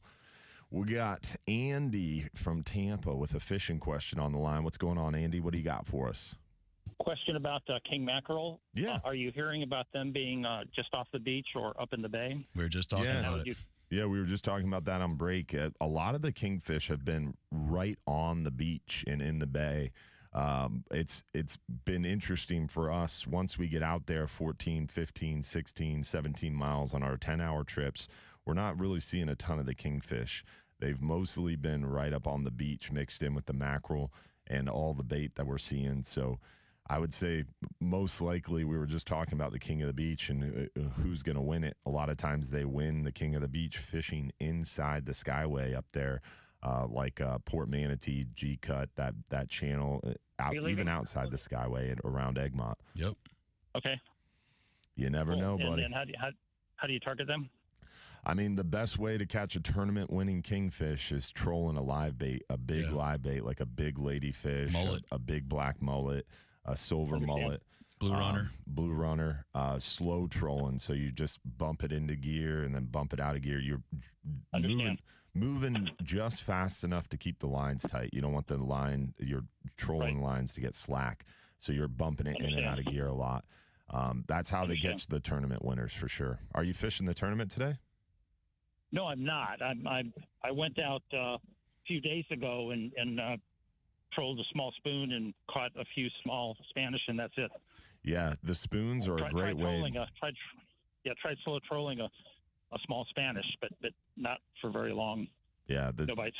The spoons are definitely the way to get the most quantity and the most action. You could also, what I do is you troll spoons, like I don't know how big your boat is and how wide your transom is, but maybe you troll a spoon on either side, and then right down the middle, a little further back, you troll one of those lipped plugs that are a little bit bigger, or even a kingfish duster rig with like maybe a strip of mullet or a strip of ladyfish. And a lot of times you can get that bigger fish on that surface or on that plug lure. So that way you create a little bit of a spread instead of trolling two plugs or two spoons with planers. Maybe you drag one planer with a spoon and then one little bit bigger, giving you a chance for that kingfish. Thank you so much. No problem, Andy. Good luck out there, buddy. Tight lines, boy. Good luck. Thank you. Bye-bye. Appreciate the phone call. We got William Keene from Crystal River on the line. What's going on, William? Hey, Captain. How you doing? I'm an old salt, as you know. I've been at it for a while. I'm in my 70s. With my wilderness tandem kayak, I noticed they had scupper holes. And well before power poles were invented, I used to take a ski pole, cut the end off of it, and stake myself into the anchorage through the scupper hole in my kayak. That's awesome. That's one thought. And then that same stake you can stake on the shore and then basically anchor your kayak just through that scupper hole, and just so that's something that someone could make very easily to anchor a little bit easier with their kayak. As far as a couple fishing rigs that worked well for me, Johnson Gold spoons, weedless. You put a classic shrimp on it and feed the shrimp through the hook as if the spoon's eating the shrimp. Then put the back weedless through the weedless hook into the back of the shrimp. Whoa. Then you can throw in areas where you normally couldn't because you'd lose your lure. Because until the trash fish ate the shrimp off, you were safe. Another one was the love lure. Yeah. You can do a lot of different things with love lures. But Amen. Great show, guys. Thanks for you, being brother. there. As far as the phone, give me an address or a phone number for those seagrass people. I just like to talk to them about the idea. If we have such a bad need and the grass is gone, we got to figure out ways to get the grass put out there. So if you could somehow give me a phone number or an address, I could contact those people and just bounce the idea off of them. Yeah, I would give, there's a couple different groups, right? Tampa Bay Watch is a big one. Tampa Bay Estuary Program's another big one. Tampa Bay Waterkeepers is another big one, but I don't know how much seagrass restoration they did. And then there's another one that Captain Mike is good friends with, and I am blanking on the name, and I apologize because he's a listener of the show, and I should know this, but Captain Mike wants to have him on the show, so hopefully he'll be on the show very soon, and we'll get his information for you, too. Well, next time you hear these words, I hope you're saying them. Fish on. Thanks for being there, guys. Great show. You're the Tight man. lines, Thank brother. you, Cap. We appreciate it, William Keene. And we appreciate all of you listening this morning, and I appreciate you joining. Thank you for having me, man. Thank you so much. What's your YouTube channel again? Dan the Fishman, all one word. Dan the Fishman. Yep. Is that the same on Facebook and Instagram? Yeah, if you go to danthefishman.com, it'll take you to everything. There you go. Yeah, Got a website and everything. Yeah, domain's on, so it's time to go, guys. If you want to go fishing, hit me This up. guy, he's all tiled in. Trying to be like you, brother. Yes, sir. Hey, I don't know if I'm going to have time next week to go fishing. I'm kind of busy. Yeah, if you're too busy to go fishing, you're just too darn busy, buddy. Oh, man. Hopefully you can join us tomorrow night for our live stream show. Remember, every Sunday night at 7:30 p.m., we give away $1,500 in free fishing trips. We tell you what's going on now. We show you the photos and answer your questions live during the show. So join us for the Sunday night show live on Facebook, on YouTube, and it's a good time every Sunday night. Hopefully we'll see you May 27th at 7 p.m. at OCC Roadhouse. Don't forget tomorrow morning, 7 to 9 a.m. on 620. You got Real Animal Sunday. Definitely some great weather coming up. We're on that new moon. We got a lot of good moving tides. Get out there, go fishing, and go catch them up, y'all. Catch them up. Yes, sir. We'll be right, or we won't be right back. We'll be back next week, and we appreciate y'all. We're out. Tight lines.